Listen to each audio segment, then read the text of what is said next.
Welcome back. Now, it might not come as a massive shock considering the many recent hardships, but figures released today show a huge increase in the number of businesses declaring insolvency. In the 3 months to October, more than 5,500 companies officially declared that their debt is now too high to manage, a step that means closure for many. And that number has increased 40% compared to the same period last year. Well, Bradley Harris is live for us now from a high street in Dudley and can tell us exactly what's happening there. Good evening, Bradley. Yeah, good evening, Dan. Spending the day in Dudley today, I've seen a market town, really, that is trying to do what it can to reignite its high street with independent coffee shops and areas that have since become pedestrianised. But it's hard to turn a blind eye to the many shops that have shutters down and a for sale sign in the window. As shoppers have been telling me, this is the long-lasting impact of the coronavirus pandemic, as well as the spiralling cost of living. Shoppers are telling me that many people are browsing plenty, but not necessarily buying. Dudley isn't exactly, a wealthy town. A lot of people here on like universal credit and stuff like that, they can't afford all the luxury stuff. You can't afford to shop like where you used to shop. You have to try and look for a bargain there, don't you? And things get put on the back burner, don't they? You don't come and buy clothes so often now because you've got to put it on the gas and electric. Well, I've just been to a cafe 3 weeks ago. I paid $2.30 for a sandwich. Now I just paid $2.80.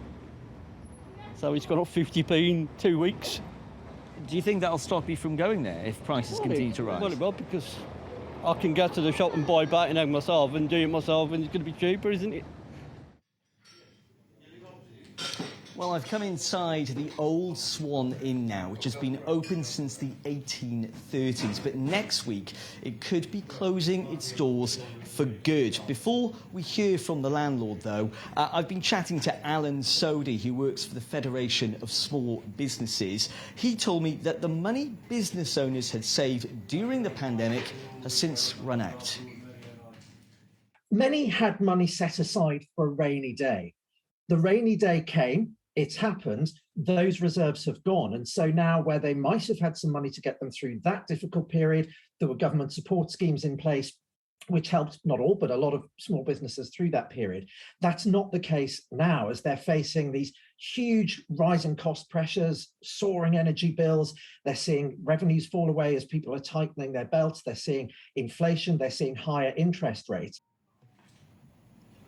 Well, it's Friday night, and it's safe to say it's been pretty busy all day here at the Old Swan Inn here in Dudley. You're the landlord, Tim. What has the last few months been like for you? Very quiet. Nothing at all like it used to be before COVID. Right, so it's actually been pretty quiet, and that does have a knock-on effect. It's not just the last few months. It's been a considerable, tough couple of years, really. With the pandemic, that's still having a long-lasting impact, and the cost of living.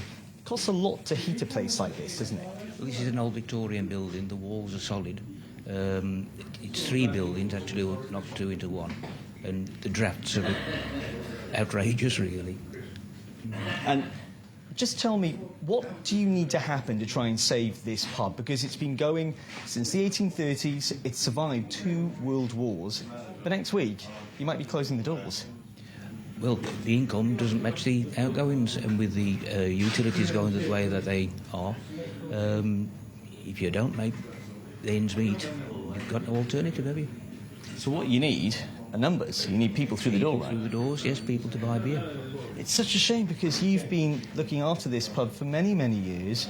There's so much history in this place. You've got history on the walls. You'd hate to see you having to close these doors, right?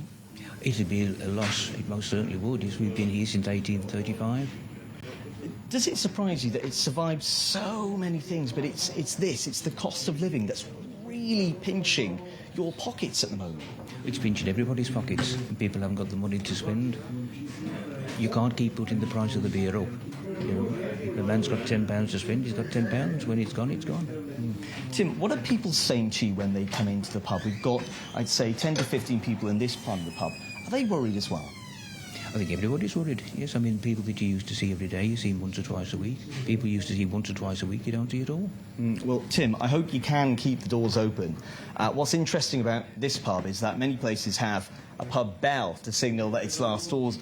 Well, last orders. It's not last orders yet, but they don't have a bell. But they do have... Tim, do you just want to point up to it there, you've got this, a whistle. Do you mind if I do the honours? Because I can officially say that today, even though you're not closing the doors just yet, I can say that the Old Swan Inn is still officially open for business.